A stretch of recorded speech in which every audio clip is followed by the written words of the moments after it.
Liverpool 4, Newcastle 2. And before I get into the absolute disgrace of a VAR decision that cost Newcastle any hope of getting anything out of that game, I want to just take a bit of a deep breath and get into the analysing of the game a little bit. Now, Newcastle had 34 shots against them. So to put it in context, this was the most shots in any Premier League game this half a season that we've had so far.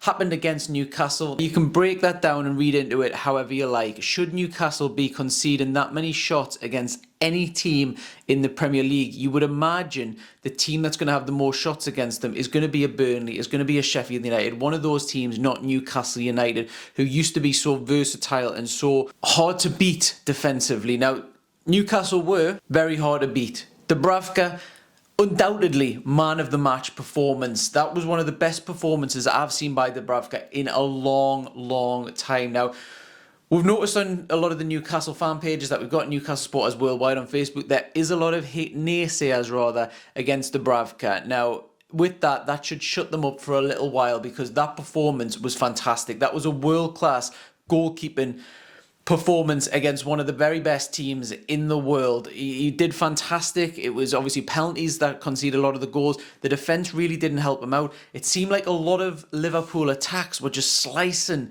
through Newcastle defence all the time. Every single time they come forward, it looked dangerous.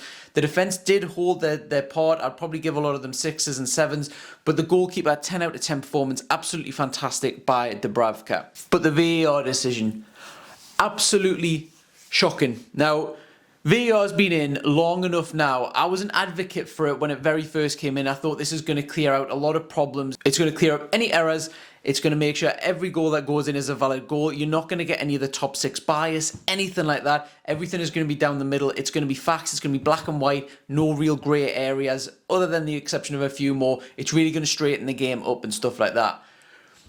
We're here however long we are, 2 years, whatever, how long it's been that VAR's in, it's still nowhere near able to do the job. Now, when it came in, considering the Premier League has so much money, it's the biggest sport, it's millions and tens and hundreds of millions involved in the Premier League football every single season. It's absolutely unfathomable to me how you cannot have all of these decisions right. Surely you've got all of the technology, which seems like it is in place, but the people who are doing it, who are standing beside, who are trained, we've seen Sky Sports with Howard Webb on a Monday Night Football pull it apart and show you how multi-million pound studio that they've got, the high tech, all this money is being wasted. They can't get the simple decisions right. It's an absolute joke. We've seen it work against Newcastle and for Newcastle. So I'm saying this with a little bit of balance. We've seen it at Wolves off the top of my head, where I don't know if it was Shaw or if it was Longstaff that got fouled. It wasn't really a foul. We got given a penalty, okay? This time it's went against us. It swings and roundabouts. I get that. But why should it be swings and roundabouts? Surely you should have people who can referee the game who have got so long to make a decision. They've got slow motion. They've got all these different camera angles. They've got as much time as they want. We see them. It's a joke. It takes 1, 2, 3, 4, 5 minutes for them to make a decision after they've conferred it. There's a few people talking over each other, trying to make sure they get the right decision. How are we still doing this every single week or every fortnight? People are discussing VAR. Now, I would have imagined the likes of TalkSports and Sky Sports and all this different stuff, when the fetching VAR in, would have thought, oh my God, how are we going to produce 24-hour content? There's going to be nothing to talk about. All these decisions are going to be right. Yet here we are every single other week talking about VAR. It's costing teams points. It could cost team a relegation. It could cost a team Champions League football. God forbid that happens to your team. Now, I don't like talking about VAR. I've never liked it really since there's been problems with it. You give it a few weeks thinking, oh, there'll be a few problems. Not this amount of time. This is just a joke. Really, it needs to be fixed. It needs to be looked at. It needs a whole revamp and stuff like that. It was just literally last week when they didn't have a camera to tell if it had crossed the line for a corner or not, and they awarded the goal. I know you've got the likes of the top managers who come out. I know Klopp and I know the Arsenal manager come out and they whinge about it very heavily and it annoys some fans. But if your team is getting punished, you can understand why. There's so much money, there's so much pressure involved nowadays. You only need to look at Eddie Howe, right? Eddie Howe is on a bit of a losing slump, right? Now, I know the fans, you've got two sets of Newcastle fans. You've got the set that say you can't criticise Eddie Howe 2 years ago or this, that and the other. And you've got the other set of fans who analyse stuff and they'll say, oh no, this is a bit of a problem, his tactics are bad here, this, that and the other. Of course it's an injury crisis, but VAR decisions could come down and cost someone a manager. Imagine if this was next week. Imagine if this was Newcastle versus Sunderland. I know VAR's not in, but the impact of that game for a lot of fans, and if that decision goes wrong in a crucial game like that, or a final or something like that, that's going to cost someone a job. That's going to have massive, massive implications. It should not be happening. I want to know what your thoughts on VAR.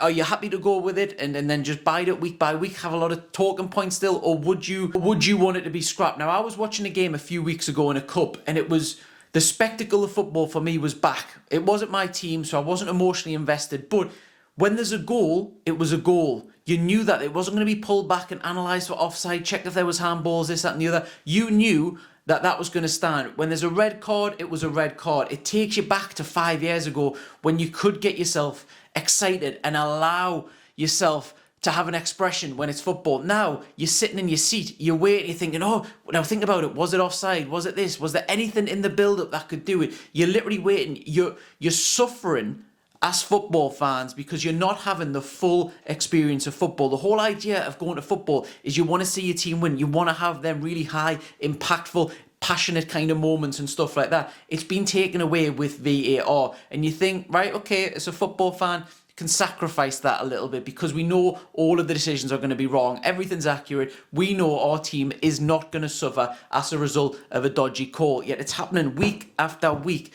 I'm fed up with it to the back teeth. I can't stand it. If you said to me, could you get rid of it until they can perfect it and make sure everything's right, within a heartbeat, I would do that. What I want to touch on though is I've mentioned it a little bit before. We've covered the Newcastle versus Sunderland a lot.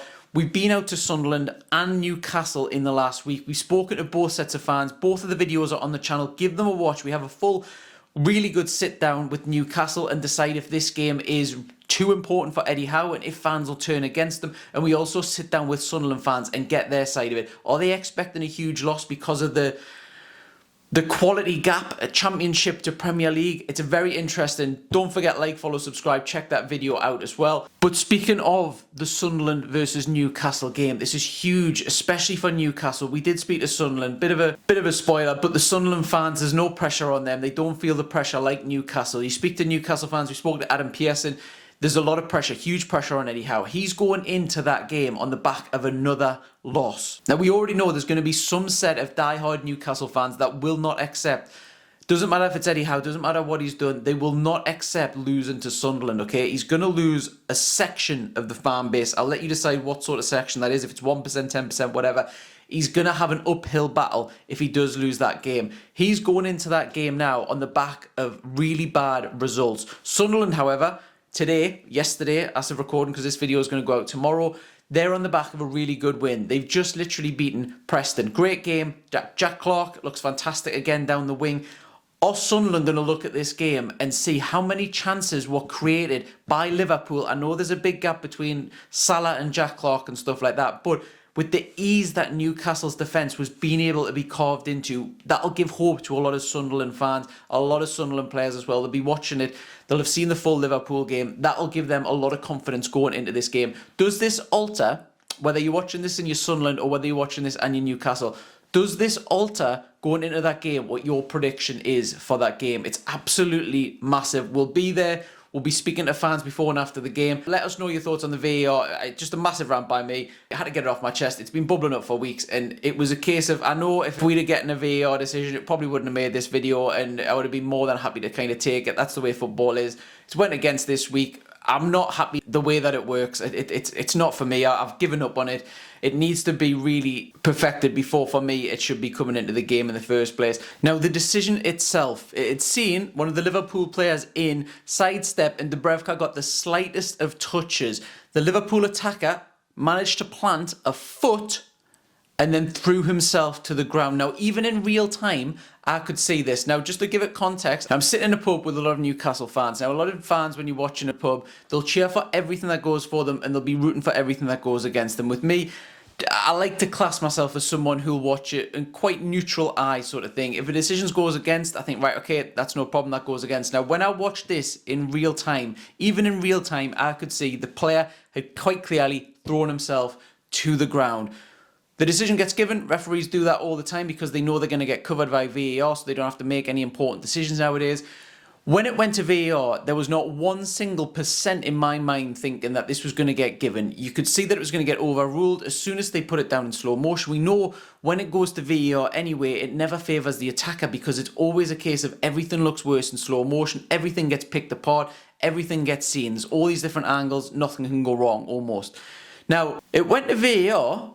I'm relaxed sitting back in my seat thinking, no problem, this is going to get overturned. It shows you again on Sky Sports. It shows you the replay. You see the guy land and then throw himself down in an unnatural position, throwing himself to the ground as well. It somehow manages to get given. VAR had looked at this, discussed it as a team, and nobody had said he hadn't thrown himself to the ground. I can't believe where we are with Premier League football right now, how a decision so clear and obvious, which is why it was fetched in the first place, can be looked at in such a clear and obvious way, and the decision cannot be reached the right way. Now, would Newcastle have gone on and won that game? Probably not. We've seen the amount of shots that they've conceded. Liverpool were rightly the winners of that game. They deserved it. If Newcastle are getting a win or anything from that, it wouldn't have been just. If it wasn't given anyway, it wouldn't even have led to it, but it would have opened that last 10 minutes up for Newcastle to attack the game. The whole game could have changed on that. That decision took everything away from Newcastle. It took the game away. It took every opportunity that Newcastle had of winning that game out of their hands. Let us know your thoughts to everything below. And don't forget, like, follow, subscribe, and we'll see you in the next one.